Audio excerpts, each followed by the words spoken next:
Last year, SWIFT held a global industry challenge for fintechs who are building services based on its GPI platform. It's part of their collaborative innovation for GPI. And here to tell us about the challenge and the role of fintechs in developing GPI services are Pedro and Mullor, head of GPI core initiatives at SWIFT, and the winners of the Global Industry Challenge for GPI last year. They're Dean Birznieks, who's the product manager at Assembly Payments, and James Higgins, who's product director at AccessPay. Gentlemen, welcome to Sibos TV. Pedro, can I start with you? What was the purpose of the Global Industry Challenge for GPI? Well, hi, Juliette. Happy to be on the stage and happy to be here with our two fintechs that participated in the GPI Challenge.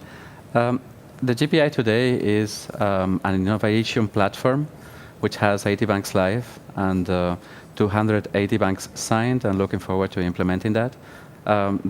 Together, they represent 80% of cross-border payments on SWIFT. So the idea of this Global Industry Challenge was to explore the possibility, together with fintechs, to develop additional value on the back of this platform for the benefit of the financial community, the banks, and the corporate treasurer. Okay, and how did it work? Well, we set up this process together with our colleagues at InnoTribe. So there was a prize of 2 times 100,000 euros for the winners. We interacted with 100 fintechs. 40 of them submitted an application to the industry challenge. And there was a short list of 5 fintechs which participated to this global event in Singapore. At which, together with participants from the banking community, 40 banks, there was a 2-day event in Singapore held September last year.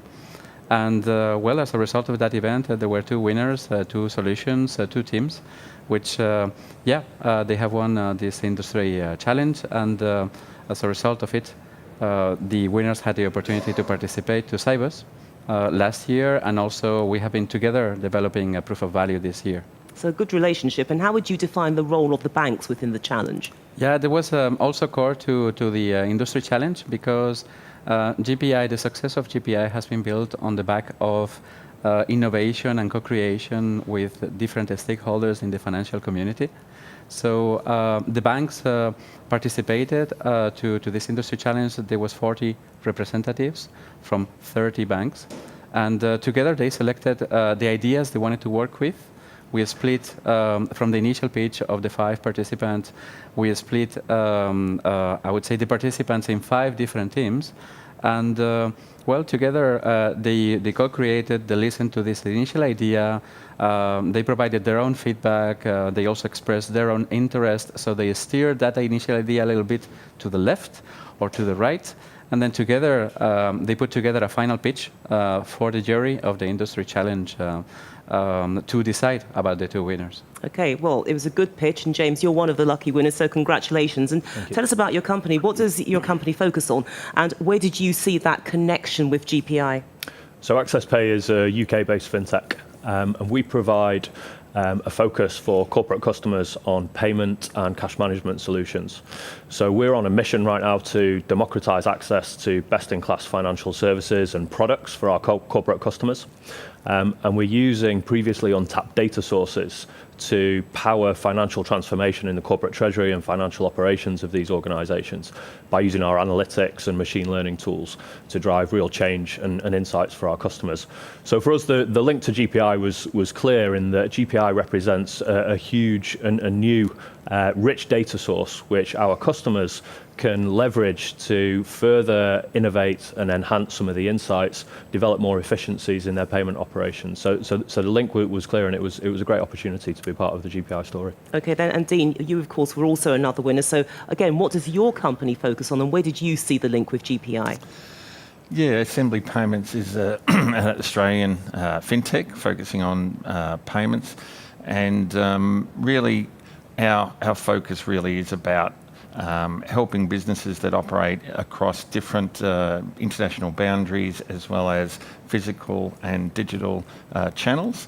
And so we look to sort of provide what we call simple unified commerce solutions to make help those businesses thrive in whatever they're trying to do. And really, we try and partner with banks, with businesses, and with payment schemes as well across jurisdictions to try and make it all simple for the end users involved. And really, the link for us is, I think, as we increasingly become more of a global fintech, the opportunity to interact with all of those banks and then their corporate clients was just too good an opportunity to let go. And at the end of the day, we love a challenge as well. And of course, it came good for you. But why did you feel that it was important for your company to take part in that industry challenge? Well, as I say, I think Swift just has a unique positioning in the world and provides the opportunity to relate and closely work with banks. And increasingly, we have banks coming to us to help us sort of help them speed up their responsiveness, being able to be a bit more agile and use some of the modern technologies, APIs, etc. So we kind of feel like we're probably in a similar situation to Swift, with a lot of trying to help banks accelerate their innovation and their effectiveness in the marketplace. So we've probably got a lot in common. And as I say, as we become more global, it just makes sense to interact with global players like Swift. And can I put that question as well to you, James, about your reason for getting involved in the industry challenge? Why was it so important? AccessPay, whilst we're a fairly young company, for much of our history we've had a relationship with Swift in that we are an application partner. So we resell the Alliance Light 2 solution to our corporate customers. So we were aware of the GPI initiative and its potential benefits right from an early stage. And so our motivation for being involved in the industry challenge was really twofold. Firstly, we were determined that we would act as part of the GPI ecosystem wherever we could on behalf of our corporate, to ensure that the benefits of GPI make their way down and trickle down to the end user, in our case, the corporate customer, and as fast as possible. And we see ourselves as a technology provider uniquely positioned to be able to deliver real benefit at pace and change at pace. And secondly, through our dialogue with our existing customers, then we have some unique insights into some of the challenges and often frustrations that they face in their organization around their payment operations. And actually, in this particular case, some of the challenges they have around working capital management and cash optimization, we saw that GPI is well positioned through the data sets that it has to solve for some of these problems. And so the industry challenge was an opportunity for us to put forward proposed solutions around working capital, cash visibility and cash optimization, and work with the whole community to try and drive that into the hands of our customers. Okay, Pedro, how has Swift been working with AccessPay and Assembly Payments since they won the challenge? Because clearly they impressed you and they seem to be going from strength to strength. No, so that Singapore event was really great, and honestly, we left the event very energized from the different discussions with the fintechs and also with the banks. So as I would say, as a follow-up to that event, what we organize is a proof of value exercise. Now, what is a proof of value? We are during a proof of value, what we look forward to doing is actually verify an initial set of premises and assumptions. And we do that together with banks. And then we also brought some corporates into the equation to also provide their unique vantage point. So we set up on two different proof of value exercises, one on the verification of the visibility of incoming payments, and the other on a cross-border request to pay scheme. Well, it's been great. Honestly, these two, during the first phase, together with the participating banks, we looked into verifying these initial assumptions, discussing also further the use cases, and trying to identify any initial hurdles that could potentially block the development of that solution, so we could think about how to overcome them. And we learned a lot of, I would say, very interesting things from the two communities. and the two different POVs. And then we set up on a subsequent phase together with the corporates. And they also bring their own unique needs and also unique challenges. And together we were able to better understand how these two solutions would bring value to the corporate treasurer and to daily operations from a company point of view on these two unique solutions. So a fruitful relationship emerging there. But Dean, you're working with Swift and GPI banks on the cross-border collection of funds. So what are the big areas there for banks and corporates where you believe Assembly Payments and GPI can help?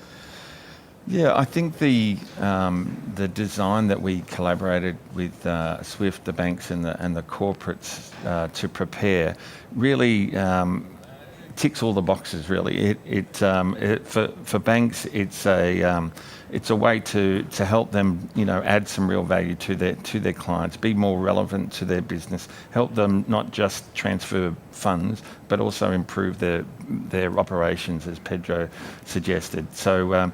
And along that line, we've sort of taken a very much a standards-based approach, which fits in with a lot of the other initiatives that banks are already doing. And we were very conscious of leveraging the investments that banks had already made in the GPI infrastructure, the tracker, etc. So that's for the banks, and for the corporates. Really, on the creditor side of the transaction, there's really huge benefits from the request to pay, particularly around helping them reconcile payments and reducing the cost of actually reconciling payments. If you can get that request going to the debtor with all of the right reference information and have it come back with that same reference information, it just makes your whole world a lot easier. So we've heard in the engagement sessions with the corporate clients that they really appreciate that. And on the debtor side, there's great opportunities as well as far as reducing the risk of invoice fraud when you know that the request is actually coming from someone who's been verified and authenticated via the bank across the system with some nice structured reference information, so you know who it's from, what it is that they're requesting, and you've got some flexibility with how to respond to it. So we feel like there's value for all parties, and pretty excited about the opportunity. Sure. And from your perspective, Pedro, given the sort of broader sweep of things, why do you think it is absolutely essential to involve fintechs in the development of GPI? Because clearly, as we've learned from the experience of Dean and James, there is so much to be gained. Well, we believe that there is much more value in being in this together. So fintechs come with their unique capabilities, a very strong know-how on their specific areas of expertise. And because of that, and also because of the success of the GPI really being built on the back of co-creation and collaborative innovation, together with the fintechs, we believe we are in an even stronger position to deliver even more value for the banks to the end corporate treasurer.